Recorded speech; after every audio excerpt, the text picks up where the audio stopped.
الله الرحمن الرحيم الحمد لله رب العالمين اللهم صل على سيدنا محمد وعلى آله وصحبه أجمعين سبحانك لا علم لنا إلا ما علمتنا إنك أنت العليم الحكيم. Masala ya mtu baada ya Ramadhani kufunga sita Shawwal. Sita Shawwal ni sunna ambayo kwamba tumewekewa na Mtume Muhammad sallallahu rabbi wa salamu alayhi, kwa mtu baada ya Ramadhani afunge siku sita za Shawwal na atapata malipo ya kama kufunga mwaka mzima. Sunna kama hii dada zetu wengi na bali hata wanaume wengine ambao kwamba pengine mpata udhur Ramadhani hakuweza kufunga, ima mwanamume alikuwa mgonjwa, na sana ni wanawake kwa pengine amepata ada yake ya mwezi, baada ya Ramadhani atakufunga sita Shawwal. Swali hujitokeza kwamba je, naweza kufunga sita Shawwal ile ikawa nalipa deni langu la Ramadhani ama siwezi?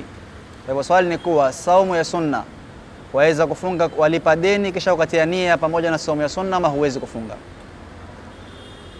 Masala haya yana khilaf, lakini kauli ambayo kwamba iko katika madhhabi ya Imam Shafi'i ambayo kwamba yategemewa ni kwamba Muislamu aruhusiwa kufunga qadha, yani kulipa Ramadhani pamoja pale au yametia nia ya kufunga sunna, iwe ni sita Shawwal, iwe ni Jumatatu, iwe ni Alhamisi, iwe ni siku nyeupe za ayyamul bidh, yote yaruhusiwa. Bali aweza kuchanganya qadha na saumu za sunna mbili ama tatu. Aweza kwa mathalan ile ayyamul bidh yake anaofunga ni siku ya Jumatatu na huko ana deni adaiwa, akafunga deni la Ramadhani, akatia nia pia ni ayyamul bidh, akatia nia pia ni Jumatatu, na akapata thawabu zote. Kwa hivyo baada ya Ramadhani inshallah taala, mtu anayetaka kufunga sita Shawwal aweza kutia nia ya kulipa na akatia nia ya sunna Shawwal na akapata thawabu, japokuwa bora zaidi na inapopendekeza zaidi ni mtu atenganishe. Kufaa yafaa, lakini bora zaidi ni vipi? Bora zaidi kwanza ufunge faradhi, umalize deni lako baada ya Ramadhani. Kama deni siku 5, 6, 10, ulipe deni lako, baadaye ndo ufunge sita Shawwal, kwa sababu deni la Mungu subhanahu wa ta'ala ni ahaq kwanza kulipwa kuliko sunna. Pia kwa sababu ukifunga tofauti qadha kando na sunna kando, utapata thawabu zaidi kuliko kufunga ile faradhi qadha na pale umeitia ndani yake sunna. Utapata thawabu, lakini si kama yule ambaye kwamba deni amefunga kando.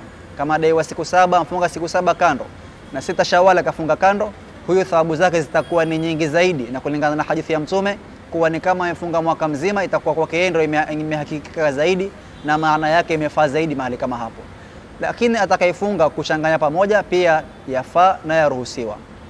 Bora zaidi tumesema ni kuwafunge kando na kando, na bora zaidi, je, mathalan tuseme sawa nitafunga kando na kando, lakini kwanza nitafunga sita Shawwal kisha ndo nifunge deni la Ramadhani, yafaa, lakini bora zaidi utangulize deni. Na hapa kusema yafaa ni ikiwa Ramadhani umewata kwa udhuru, mathalan mwanamke amewata kwa ada yake ya mwezi au mwanamume mgonjwa.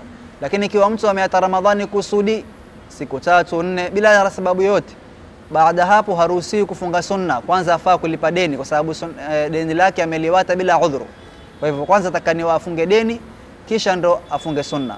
Lakini lau atafunga sunna kwanza na yeye ameacha bila udhuru wote, saumu yake itasihi, lakini ma'al hurma atapata madhambi ya kuchelewa kulipa ile faradhi yake. Kwa hivyo atapata madhambi kwa amechelewa kulipa faradhi ikiwa faradhi ile aliiacha bila udhuru. Lakini ikiwa ameacha na udhuru, mwanamke ana ada, aweza kufunga sita Shawwal kwanza kisha akafunga deni, lakini si vizuri. Vizuri kwanza afunge deni kwa sababu hujui utakufa lini. Waweza kuwa mfunga sunna ukafa kabla ya kulipa deni lako. Kwa hivyo madamu siku unazo, siku zile zipatilize katika kutekeleza yale ya faradhi, yale ya lazima.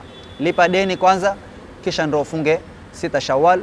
Mola subhanahu wa ta'ala atuwafikie kufunga sita Shawwal na kufunga Ramadhani kumaliza kwa khairi, baadaye tufunge sita Shawwal na wenye madeni walipe madeni yao. Mola tutakabalie, ajalie min alladhina yastami'una alqawla wa yattabi'una ahsana. Wassalamu alaykum wa rahmatullahi wa barakatuh wa kullu 'amin wa antum bi khair.